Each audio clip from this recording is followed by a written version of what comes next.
서우의 단상을 시작하겠습니다. 오늘은 두 번째 강의로 요한복음 1장 19절로 42절과 요한복음 3장 22절로 30절에 나타난 침례자 요한의 이야기를 포스트 휴먼의 관점에서 읽어보도록 하겠습니다. 읽는 것은 해석하는 행위입니다. 우리는 보통 영화를 본다고 표현합니다. 그러나 전문가들은 영화를 필름 랭귀지라고 말합니다. 그래서 영화는 보는 것이 아니라 읽는다고 표현해야 한다고 말합니다.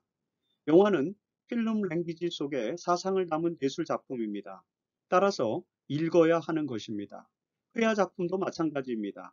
그림 속에 담긴 맥락적 요소들, 즉 화가의 삶과 철학과 표현하고자 하는 바를 읽을 때 비로소 작품과 마주하게 되는 것입니다. 그러나 그것만으로 그쳐서도 안 됩니다.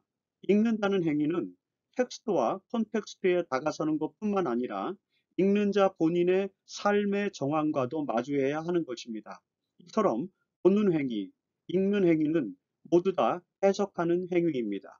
이런 관점에서 오늘 우리는 요한복음 1장 19절로 34절에 나타나는 그리고 42절까지 나타나는 침례자 요한의 이야기를 포스트 휴먼 시대 읽기로 해석해 보도록 하겠습니다. 특별히 이 내용이 사도 요한의 내러티브라는 사실을 잊어서는 안 됩니다. 오늘 우리가 읽는 글은 마태나 마가나 누가의 내러티브가 아닙니다. 요한의 내러티브입니다. 따라서 요한의 내러티브에서 나타나고 있는 침례자 요한이 어떤 인물이었는지를 오늘 우리 시대의 사고로 읽어보도록 하겠습니다. 요한복음을 읽기 전에 먼저 고려해 보아야 할 것은 요한복음에 기록된 침례자 요한의 이야기가 다른 복음서의 내용과 몇 가지 점에서 큰 차이를 보이고 있다는 점입니다. 그 차이를 이해하기 위해서는 먼저 마태와 마가와 누가에 나타난 침례자 요한의 이야기를 분석할 필요가 있습니다. 요약적으로 보면 마가와 마태는 초기 교회가 정통적으로 이해하고 있는 수준에서 침례자 요한의 이야기를 기록하고 있습니다. 그러나 누가는 침례자 요한의 출생부터 시작해서 그의 기별의 내용들, 그에 대한 사람들의 반응 등을 고려해서 그가 메시아 운동을 전개했음을 알게 해줍니다. 아울러 그의 제자들 중에서는 요한을 메시아로 받아들이는 사람들이 있었음을 누가복음과 사도행전에서 암시해 줍니다. 물론 누가도 예수께서 메시아이시며 침례자 요한은 그의 길을 예비한 인물이라는 사실에 기초해서 그의 이야기를 기록합니다. 그럼에도 불구하고 침례자 요한이 메시아 운동을 한 인물임을 강조하는 듯한 기록을 누가복음 3장에서 남기고 있습니다. 기독교 역사에서 침례자 요한을 메시아로 믿는 그룹들이 있었습니다. 영지주의 그룹 중 페르시아에서 형성된 만다야교가 그런 종교이며 지금까지도 그 종교를 신봉하는 사람들이 존재합니다. 이런 사실은 침례자 요한의 메시아적 정체성과 관련된 논쟁이 초기 교회에 있었을 것을 추측하게 해줍니다. 특별히 요한복음은 그런 논쟁의 가능성을 이해할 수 있게 하는 몇 가지 요소들을 담고 있습니다. 포스트 휴먼 시대의 요한복음 읽기에서 우리는 침례자 요한의 이야기를 분석하면서 이런 사실들을 좀 더 구체적으로 살펴볼 것입니다. 먼저 요한복음에 기록된 침례자 요한의 이야기는 다음과 같이 정리해 볼 수 있습니다. 요한은 자신의 복음서에 서막을 여는 장엄한 서곡을 마무리한 후에 침례자 요한이라는 인물을 등장시켜서 예수의 생애를 시작합니다. 예수의 생애에 대한 기록을 시작하는 것입니다. 예루살렘에 있는 지도자들이 요단강 건너편 베다니에서 종교 운동을 이끌고 있는 요한에게 사람을 보내어 그가 메시아인지 묻고 있는 장면으로 이 내용을 시작합니다. 요한은 메시아가 아니라고 대답합니다. 요한은 유대인들이 잘 알고 있던 이사야서 40장 3절에 기록된 말씀을 인용해서 자신이 광야에서 외치는 이의 소리라고 설명을 합니다. 그러자 사람들은 메시아도 아니고 엘리야도 아니고 예언자도 아니면서 왜 침례를 주느냐라고 논쟁을 하게 됩니다.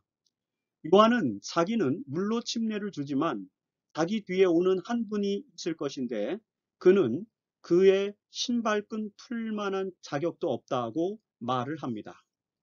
그 다음날 요한의 무리 중에 예수라는 인물이 이제 요한에게 나타납니다. 그러자 요한은 그 사람이 바로 세상 죄를 지고 가는 하나님의 어린 양이며 자신의 뒤에 오시는 바로 그분이라고 소개합니다. 요한은 그분 위에 성령이 임하는 것을 보았다고 증언합니다. 침례자 요한은 그가 전에 받은 계시와 이 사건을 연결시킵니다.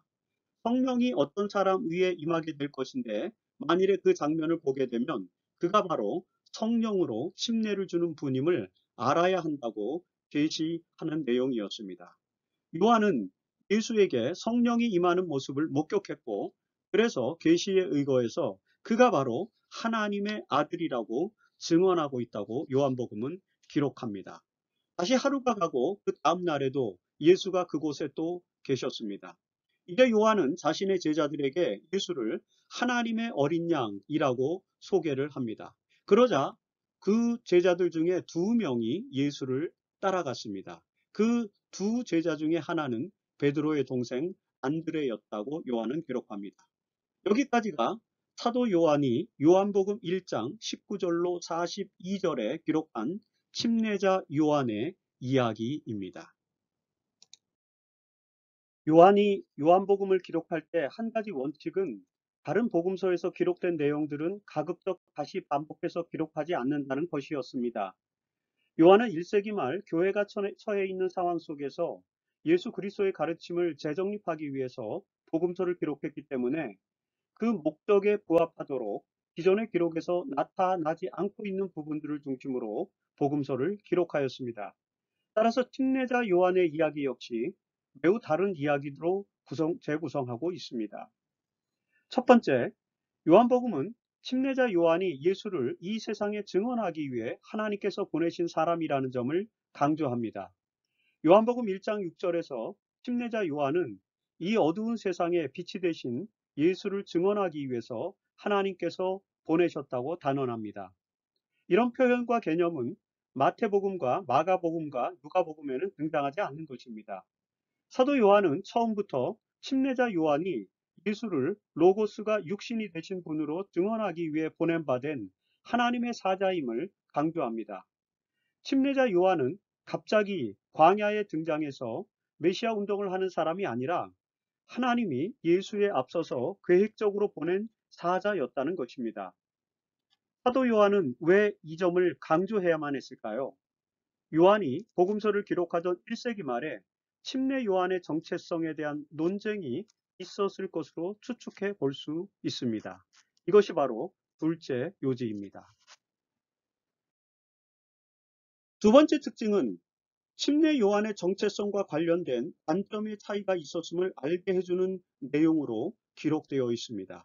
사실 이런 내용은 누가의 기록에서도 나타나고 있습니다. 마가와 마태와는 달리 누가는 침례자 요한의 메시아적 특성을 좀 더 구체적으로 제시해 주고 있습니다.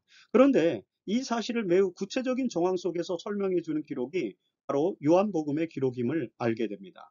침례자 요한이 메시아 운동을 이끌면서 그의 제자들 중에 그를 메시아로 받아들이는 사람들이 있었다면 침례자 요한과 예수 사이에는 미묘한 갈등이 있을 수도 있었을 것입니다. 이런 상황을 고려해서 복음서의 기자들은 침례자 요한과 예수의 메시아 운동이 연속적인 것임을 강조하고자 노력했습니다. 그래서 침례자 요한의 정체성이 무엇인지에 대한 분명한 기록을 남길 필요가 있었던 것입니다. 이 필요에 적극적으로 반응한 것이 바로 요한복음의 기록입니다. 요한은 침례자 요한에 대한 기록의 첫 문장을 다짜고짜 당신이 누구냐라는 질문으로 시작을 하게 됩니다. 유대의 종교 지도자들, 즉 바리새파의 제사장들과 레위 지파의 사람들 몇몇이 예루살렘에서부터 요단강 배단위로 내려오게 됩니다. 그들은 요한을 만나자마자 당신은 누구요? 라고 질문을 한다고 요한복음은 기록하고 있습니다. 그 질문에 요한은 나는 그리스도가 아니요 라고 답변을 합니다. 요한복음은 이 대화를 기록하면서 침례자 요한이 유대 지도자들의 질문을 회피하지 않고 당당하게 자신은 메시아가 아니라고 고백하였다고 강조하고 있습니다. 다시 말해서 사람들은 그를 메시아로 의심하고 있었고 침례자 요한은 자신이 메시아가 아니었다고 분명하게 고백하고 있다고 설명하는 것입니다. 이런 설명은 오직 요한복음에만 나타나는 것입니다. 사도 요한은 당시에 1세기 교회에서 영지주의자들의 영향으로 인해서 발생한 침례 요한의 정체성을 확실하게 정리해주기 위해서 침례 요한에 대한 기록을 이런 방법으로 시작하고 있는 것 같습니다. 이런 요한복음의 담론은 여기서 그치지 않습니다. 유대 지도자들은 다시 요한에게 묻습니다. 당신이 메시아가 아니라면 당신이 누구란 말이요? 엘리야요? 아니면 그 예언자요? 이런 질문에도 침례 요한은 계속해서 아니요, 아니요 라고 답변을 합니다. 요한복음의 이 기록은 매우 충격적인 것입니다. 왜냐하면 마태복음과 마가복음과 누가복음에는 이런 종류의 대화가 예수와 예수의 제자들 사이에서 이루어졌다고 기록하고 있기 때문입니다. 가이사랴 빌립보 지역에서 예수는 제자들에게 사람들이 나를 누구라고 하느냐라고 물으셨습니다. 이때 제자들은 사람들이 예수를 침례 요한, 엘리야 혹은 선지자 중에 하나로 생각하고 있다고 답변합니다. 예수는 다시 그럼 너희는 나를 누구라 하느냐라고 묻습니다. 이 질문에 베드로는 주는 메시아입니다라고 대답합니다. 이 대화에서 예수는 메시아로 고백되어지고 있습니다.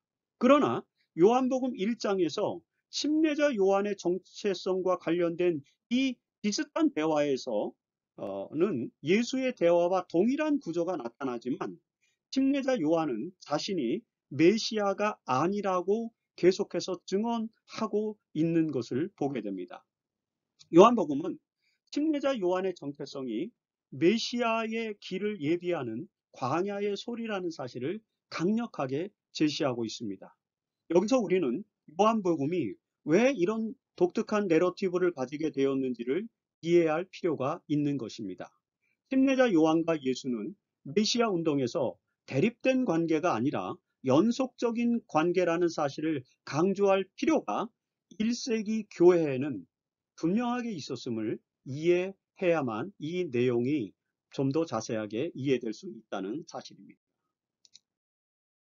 세 번째, 요한복음은 침례자 요한이 예수를 메시아로 확신하게 된 배경에 대해서 매우 구체적으로 설명해 주고 있습니다. 다른 복음서들에서는 전혀 나타나지 않는 내용이지만 요한은 이 내용을 기록함으로써 침례자 요한과 예수와의 관계를 분명하게 정리하고 있습니다. 사도 요한은 이렇게 설명합니다. 침례자 요한은 예수께서 자기에게 침례를 받으러 오셨을 때 처음에는 그를 알지 못하였다고 기록합니다. 그러나 그는 자신의 사역을 명령하신 하나님께로부터 계시를 받았는데 그것은 성령이 어떤 사람 위에 내려와서 머무는 것을 보거든 그가 바로 성령으로 침례를 주는 분임을 알아라는 것이었습니다. 예수가 침례를 받을 때 성령이 비둘기같이 하늘에서 내려와서 예수 위에 머무는 것을 본 침례자 요한은 예수가 바로 하나님께서 말씀하셨던 그분이라는 사실을 알게 되었다고 요한은 기록합니다. 그래서 침례자 요한은 이분이 바로 하나님의 아들이라고 증언하였다고 요한복음에는 기록되어져 있습니다. 침례자 요한이 실제로 예수를 하나님의 아들이라고 증언하였는지 알기는 매우 어렵습니다. 그러나 사도 요한은 요한복음에 그 사실을 기록함으로써 침례자 요한이 예수를 메시아로 증언했고 그렇게 증언했던 이유가 바로 하나님의 계시에 의한 것이었음을 설명하고 있는 것입니다. 다른 복음서의 저자들은 굳이 이런 기록을 남기지 않았지만 요한은 그것을 매우 분명하게 기록하고 있습니다. 왜 그랬을까요? 그 이유는 아마도 그런 설명이 필요했기 때문이었을 것입니다. 요한복음은 침례자 요한과 예수와의 관계를 분명하게 정리하기 위해서 이 세 번째 내용을 첨가했던 것으로 해석됩니다. 넷째, 침례자 요한은 예수를 하나님의 어린 양이라고 소개하고 있습니다. 이 표현은 요한복음에만 나타나는 매우 독특하면서 중요한 표현입니다. 예수를 어린 양으로 묘사하는 것은 복음서에서 요한복음 밖에는 없습니다. 그 이유가 있었습니다. 다른 복음서들은 서기 70년 예루살렘 성전이 멸망하기 전에 기록되었습니다. 그러나 요한복음은 예루살렘 성전이 없어진 지 20년 이상 지난 때에 기록되었습니다. 서기 90년경이면 유대인들도 경전 중심의 랍비 유대교로 전환하기 위해서 애를 쓰던 그런 시대였습니다. 유대교는 원래 성전 중심의 종교였습니다. 따라서 성전 예식이 종교적으로 매우 중요하던 시기였습니다. 그들은 어린 양의 희생으로 죄사함을 받았기 때문에 어린 양은 구속사에 있어서 매우 중요하였습니다. 유대교와 완전히 구별되지 않았던 예수교 역시 예루살렘 성전의 파괴는 매우 충격적인 사건이었습니다. 그래서 사도 요한은 이 혼란스러운 교인들에게 예수가 곧 성전이며 성전 예식의 중심이었던 6월절 어린 양이 바로 예수 그리스도였음을 강조할 필요를 느꼈습니다. 그래서 침례자 요한의 입을 빌어서 예수를 어린 양으로 소개하고 있는 것입니다. 이것이 요한복음에 기록된 침례자 요한의 기록에 대한 또 다른 특징으로 나타나고 있는 것입니다. 다섯째, 요한복음은 예수의 제자들이 원래 침례자 요한의 제자들로 구성되었다고 설명하고 있습니다. 다른 복음서에서는 예수께서 12제자를 부르시는 사건이 명확하게 기록되어져 있고 그 12제자의 이름도 명시되어 있습니다. 그러나 요한복음에는 12제자의 이름이 명시적으로 나타나지 않습니다. 아울러 12제자를 공식적으로 부르시는 사건도 기록되지 않고 있습니다. 다른 복음서에서 기록된 것을 다시 반복해서 기록하지 않으려는 요한의 태도에서 비롯된 것임을 짐작할 수 있습니다. 요한은 그 대신에 침례자 요한의 이야기를 통해서 예수의 제자들이 침례자 요한의 제자들로부터 왔음을 설명하고 있습니다. 더욱이 놀라운 것은 침례자 요한의 제자 두 사람이 갈릴리가 아닌 유대 지방에서 자기 스승의 안내를 받고 예수의 제자가 되었다고 기록하고 있다는 사실입니다. 이 두 제자 중 한 사람은 안드레라고 명시되어 있고 또 한 사람은 이름이 언급되어 있지는 않습니다. 그러나 우리는 그가 요한복음의 저자인 사도 요한이었던 것으로 알고 있습니다. 사도 요한은 요한복음에서 자신과 관련된 이야기가 나오면 자기 이름을 드러내지 않는 방식으로 복음서를 기록했기 때문에 여기서도 자신의 이름은 무명으로 처리한 것 같습니다. 이처럼 사도 요한은 예수의 제자들이 침례자 요한의 제자였던 안드레와 요한, 그리고 안드레의 형 베드로였고 이후 갈릴리에서 빌립과 나다나엘을 만나 제자를 삼았다고만 기록하고 있습니다. 그 외 다른 사도들의 선택과 부르심에 대한 기록은 더 이상 남기지 않고 있습니다. 요한이 복음서를 기록할 당시에는 요한 자신 외에는 다른 모든 12사도들이 다 사망한 이후였기 때문에 굳이 사도들의 정체성을 구별할 필요가 없었던 것이 바로 12사도의 이름이 요한복음에 기록되지 않은 이유 중 하나였을 것으로 추측할 수 있습니다. 여기서 요한이 강조하려는 것은 침례자 요한의 제자 중 일부가 예수의 제자가 되었고 그것은 바로 침례자 요한의 사역이 예수의 사역을 위해 길을 예비한 것임을 분명히 함으로써 침례자 요한의 정체성을 분명히 구별하고자 함이었던 것으로 이해할 수 있습니다. 이 내용은 요한복음에 기록된 또 하나의 침례자 요한의 내러티브에서 확실하게 드러납니다. 그 내용은 요한복음 3장 22절에서 30절에 나타나고 있습니다. 요한복음 3장 22절 이하의 내용에 등장하는 침례자 요한의 이야기도 다른 복음서에서는 전혀 나타나지 않는 것입니다. 이 기록에 의하면 예수께서 공적 생애 사역 기간 중 첫 번째 6월절에 예루살렘을 방문한 이후에 갈릴리로 돌아가지 않고 유대 땅에 남아서 제자들과 더불어 침례를 베푸는 사역을 진행하였다는 것입니다. 이때 침례자 요한도 살렘 가까운 에논에서 침례를 베풀고 있었습니다. 그리고 이때는 요한이 아직 헤롯 안티파스에 의해 투옥되기 전이었다고 요한은 명기하고 있습니다.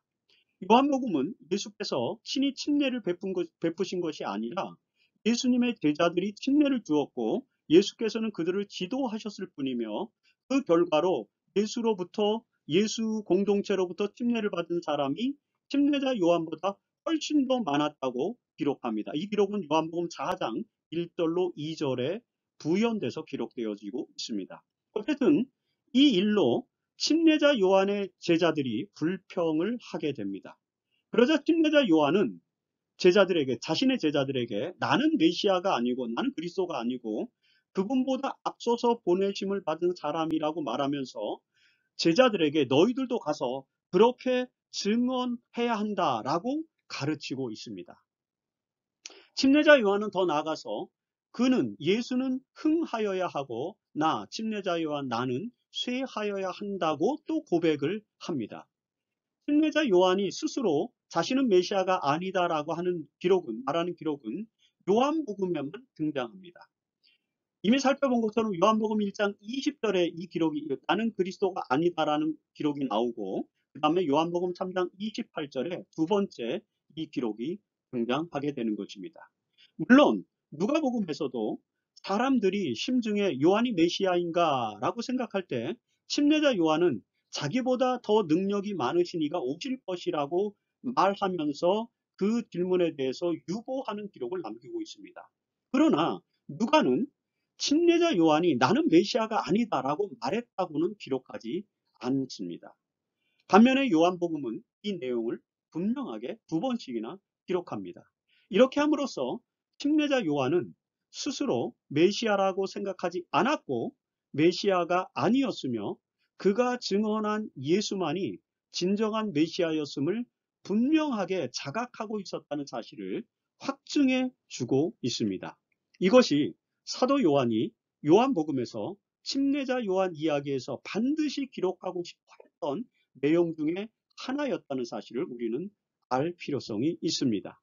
이렇게 요한복음의 텍스트를 깊게 해석해 보면 침례자 요한과 예수 공동체 사이에 메시아적 정체성에 대한 논란이 어느 정도는 존재했었고 그래서 그런 논란을 잠재우고 예수 그리스도의 메시아성을 분명히 전달하고 그리고 침례 요한의 역할을 분명하게 설정해 주기 위해서 요한복음을 기록하면서 이렇게 침례자 요한에 대한 이야기를 재구성해서 기록하고 있는 것을 우리는 이해할 수 있습니다.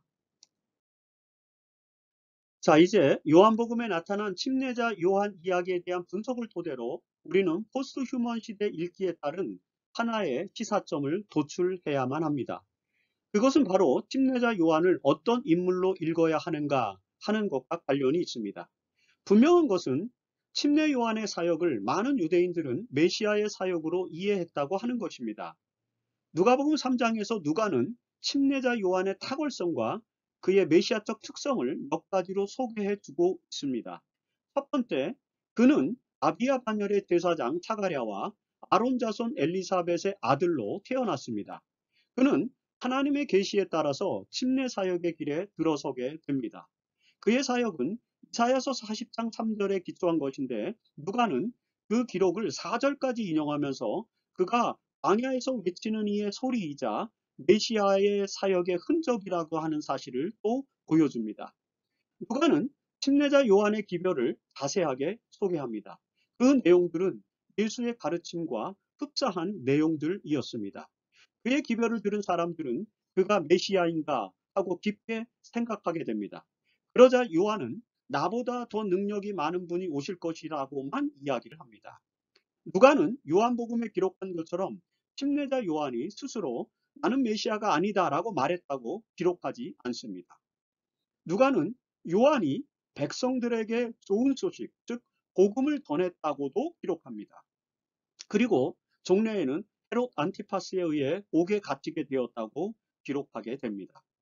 특별히 옥에 갇힌 이유가 두 가지였다고 누가는 기록하는데 첫 번째는 헤롯이 그의 동생의 아내였던 헤로디아와 부도덕한 결혼을 한 것을 침례자 요한이 지적했기 때문이라고 이야기하고 있고, 둘째는 그 위에 한 가지 악을 더하였다라고만 기록을 합니다. 이 한 가지 더해진 악이 무엇인지를 우리는 잘 알 수 없지만 역사가 요세푸스의 기록에서 그 죄악이 무엇인지를 유추할 수 있습니다. 그 제목이 무엇인지를 유추할 수 있습니다. 요세푸스는 유대 고대사에서 침례자 요한이 정치적인 소요를 일으켜 투옥됐다고 기록합니다. 다시 말해서 헤롯 안티파스는 침례자 요한이 대중적인 인기를 얻자 그를 정치적 변제의 대상으로 삼았음을 알게 해줍니다. 로마 시대의 유대 지도자들에게 침례자 요한은 전형적인 메시아 운동의 지도자로 비춰졌습니다. 누가의 기록에서 우리는 이런 내용들을 유추할 수 있는 여러 자료들을 확인할 수가 있게 됩니다. 이런 상황을 고려할 때 침례자 요한은 예수와 경쟁 관계를 형성한 인물이었을 수도 있었다고 추론해 볼 수 있습니다. 그럼에도 불구하고 침례자 요한은 예수를 메시아로 당당하게 인정하고 그가 불로 침례를 베풀 성령의 사람임을 증언하였다는 것. 이것이 요한복음의 요지이고 바로 이 요지가 포스트 휴먼 시대를 살아가고 있는 오늘 우리들이 침례자 요한의 이야기를 다시 읽는 데 있어서 캐치해야만 하는 중요한 시사점이라고 하는 것입니다. 요한복음의 침례자 요한 이야기를 읽으면서 우리는 메시아를 만드는 메시아 메이커로서 침례자 요한의 신념을 주목할 필요가 있습니다. 탁월한 조건을 갖추고 있었고 많은 추종자를 거느리고 있었지만 대의 앞에서 침묵할 줄 아는 침례자 요한의 모습은 포스트 휴먼 시대를 살아가는 우리에게 중요한 귀감이 되고 있습니다. 개인의 욕망과 명예보다 대의를 앞세워 진정한 메시아인 예수가 왔을 때 기꺼이 그에게 길을 양보해주는 삶이 침례자 요한의 삶이었던 것입니다. 자신의 사명에 충실하면서 대의가 나타났을 때 자신의 기득권을 양보하고 물러설 수 있는 용기, 바로 이런 침례자 요한의 용기가 포스트 휴먼 시대를 살고 있는 오늘 우리 그리스도인들에게 필요한 용기라는 사실, 이것이 바로 오늘 우리가 침례자 요한의 이야기를 읽는 하나의 독법이라는 사실을 말씀드릴 수 있습니다. 만일에 우리가 바로 이 침례자 요한과 같은 용기를 갖게 된다면 오늘 우리가 겪고 있는 포스트 휴먼 시대의 위기를 극복할 수 있는 대안도 마련될 수 있을 것이라는 사실, 바로 이 사실을 기억하면서 오늘 요한복음 1장 19절로 42절 그리고 3장 22절로 30절에 나타난 침례자 요한 내러티브를 통해서 요한복음의 기록을 통해서 오늘 우리가 배울 수 있는 교훈이 된다라고 정리를 하면서 오늘 강의를 마치도록 하겠습니다.